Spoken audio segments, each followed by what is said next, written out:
नमस्कार दोस्तों, आज हम देखेंगे रदरफोर्ड का मॉडल। रदरफोर्ड ने अपने मॉडल के द्वारा देखिए क्या दिया था। सबसे पहले रदरफोर्ड ने परमाणु में जो इलेक्ट्रॉन और नाभिक होते हैं उनके बारे में अपना मॉडल दिया था, जिस मॉडल को कहा गया रदरफोर्ड का परमाणु मॉडल।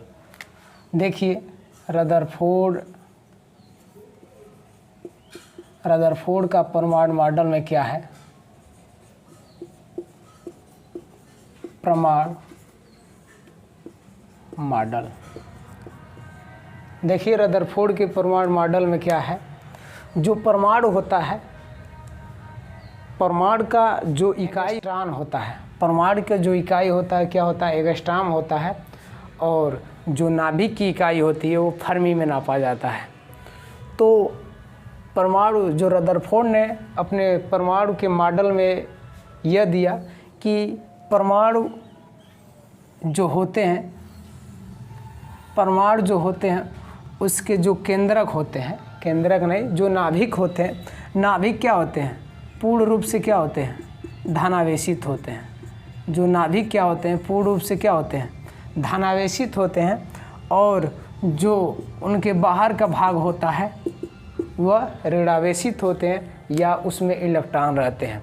जो उसके बीच यानी उसके जो नाभिक होता है, वह नाभिक जो होता है वो दृढ़ होता है। और जो उसके बाहर का जो उसमें इलेक्ट्रॉन रहते हैं। लगभग 90% जो भाग होते हैं वह इलेक्ट्रॉन का वितरण से बना होता है। और जो लगभग 1% जो भाग होता है इस परमाणु का, वह पूर्ण रूप से नाभिक होता है। तो यह परमाणु का जो मॉडल बताया गया सन 1911 में परमाणु ने इस रदरफोर्ड का परमाणु अपना मॉडल दिया। जो रदरफोर्ड था यह रसायनज्ञ और भौतिक शास्त्र का, इसके पास बहुत ज़्यादा नॉलेज था। और सन 1911 में रदरफोर्ड ने अपने परमाणु मॉडल को दे दिया। इस मॉडल में उन्होंने ये बताया कि जो परमाणु होते हैं, परमाणु का जो बीच का भाग होता है वो नाभिक होता है। और जो इलेक्ट्रॉन होते हैं इसके बाहर क्या होते हैं, घूमते हैं, ठीक ना।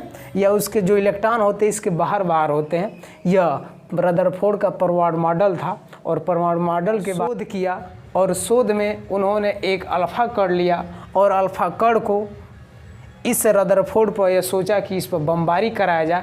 तब उन्होंने देखा कि जो अल्फा कण है इसका प्रकीर्णन क्या होगा, इस प्रकीर्णन का प्रभाव क्या होगा।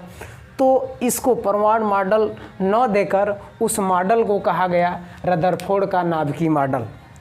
यानी इसको न कहकर अब जो इसका मॉडल जब अल्फा कण का जब बमबारी कराया जाएगा तब उस मॉडल को कहा गया रदरफोर्ड का नाभिकीय मॉडल। यानी रदरफोर्ड ने उस नाभिक को लेकर परेशान था। और सन 1911 में जब रदरफोर्ड ने अपने परमाणु मॉडल को दे चुका तो उन्होंने देखा जो नाभिक धनायन था, उस नाभिक के बारे में ज़्यादा कुछ जानने के लिए वो अपना नाभिकीय मॉडल दिया। और एक क्या किया, एक सौर पॉलीथीन लिया। और सौर पॉलीथीन जो लिया वो 100 नैनोमीटर के बराबर थी। जो सौर पॉलीथीन लिया वो 100 नैनोमीटर के बराबर थी। और जो पॉलीथीन लगाया वो जिंक सल्फाइड का जो प्लेट था उसके फ्रंट पर लगाया। यानी रदरफोर्ड ने जो पॉलीथीन लिया, सौर पॉलीथीन लिया, वो 100 नैनोमीटर के सौर पॉलीथीन माने जो सोने की पन्नी था, वो जिंक सल्फाइड का जो प्लेट था उसके फ्रंट पर लगाया। और वह एक परमाणु के रूप में दिखा। किसके रूप में दिखाया, उन्होंने एक परमाणु के रूप में दिखाया। और इस पर उन्होंने कौन सा कण लिया, अल्फा कण लिया। रदरफोर्ड ने इस पर क्या लिया, अल्फा कण लिया। और अल्फा कण हम जानते हैं, अल्फा कण क्या होते हैं, धनात्मक होते हैं। अल्फा कण जो होते हैं क्या होते हैं, धनात्मक होते हैं। और अल्फा कण धनात्मक होने के कारण इनका रदरफोर्ड ने इस पर, तो सबसे पहले देख लिए जो अल्फा कण क्या होते हैं, सब धनायन होते हैं। देखिए अल्फा कण क्या होते हैं, धनायन होते हैं। जब रदरफोर्ड ने अपना अल्फा कण इस परमाणु पर बमबारी कराया तो उन्होंने देखा कि जो 90% भाग है ये परमाणु का, यह पूर्ण रूप से क्या यह बिना विक्षेपित हुए इसको छेद कर बाहर निकल जा रही थी। तो यह रदरफोर्ड ने यह निष्कर्ष निकाला कि यह भाग खोखला होगा, यह भाग क्या होगा, खोखला होगा। लेकिन उन्होंने कुछ भाग, लगभग 9% भाग उन्होंने यह देखा कि यह जो भाग था, यह जो भाग होगा अबाउट क्या होगा, जो विक्षेपित हो जा रही थी, जो अल्फा कण क्या हो जा रही थी, विक्षेपित हो जा रही थी, विक्षेपित धनात्मक था। लेकिन यह धनात्मक होने के कारण, यह नाभिक धनात्मक होने के कारण जो 9% जो अल्फा कण बचा वो नाभिक के संपर्क से कुछ दूर हो जे ही आया, वह सीधा न निकलकर वह विक्षेपित हो गया, यानी वो अपने मार्ग से भटक गया, यानी वो अपने मार्ग से विक्षेपित होने के बाद वह मुड़ गया। और मुड़ने पर वह निष्कर्ष यह निकाला कि यह जो भाग होगा यह धनात्मक होगा, जिसके कारण जो धनात्मक हमारा कण होता है, और कभी भी धनात्मक कण धनात्मक की ओर नहीं जा सकता है, धनात्मक से क्या होगा, प्रतिकर्षण हो जाता है।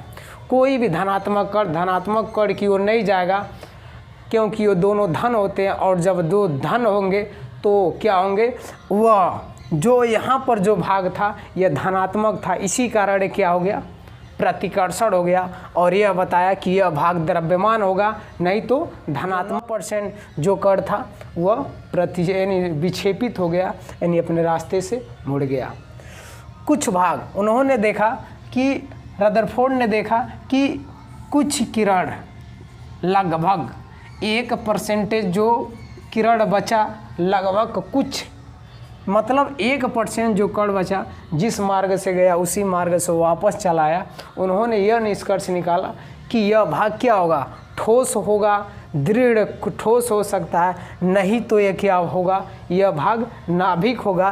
तभी यह क्या होगा, जो 1% कण था जिस मार्ग पर जा रहा था उसी मार्ग से वापस की जो इकाई होती है वो एंगस्ट्रॉम होती है, यानी 1 एंगस्ट्रॉम बराबर होता है, 1 एंगस्ट्रॉम बराबर होता है 10⁻⁻10 मीटर होता है। और जो यह नाभिक था, नाभिक जो होता है, नाभिक की जो इकाई होती है वो फर्मी में नापी जाती है। किस में नापी जाती है, फर्मी में नापी जाती है। और 1 फर्मी बराबर होता है, 1 फर्मी बराबर होता है 10⁻⁻15 मीटर। कभी भी इस नाभिक की जब इकाई मापी जाती है वो फर्मी में नापी जाती है, और जो इलेक्ट्रॉन में नापा जाता है। तो इस प्रकार रदरफोर्ड ने अपना नाभिकीय मॉडल को प्रस्तुत किया और बताया कि जो सीधा निकल जा रहा था उसका निष्कर्ष ये बताया कि वो भाग क्या होगा, खोखला होगा, और कुछ भाग जो विक्षेपित हो जा रहा था वो यानी वो द्रव्यमान या धनात्मक होगा। और जो 1% किरण था जिस मार्ग पर वो जाकर उसी मार्ग पर लौट आ रहा था वह भाग क्या, नाभिक होगा या पूर्ण रूप से ठोस होगा, जिससे उसको क्या बताया, वो रदरफोर्ड ने इसको नाभिक बताया। क्या बताया, नाभिक बताया। और यह मॉडल रदरफोर्ड का नाभिकीय मॉडल कहलाया। और यह सिद्ध किया कि यह जो मॉडल था यह रदरफोर्ड का नाभिकीय मॉडल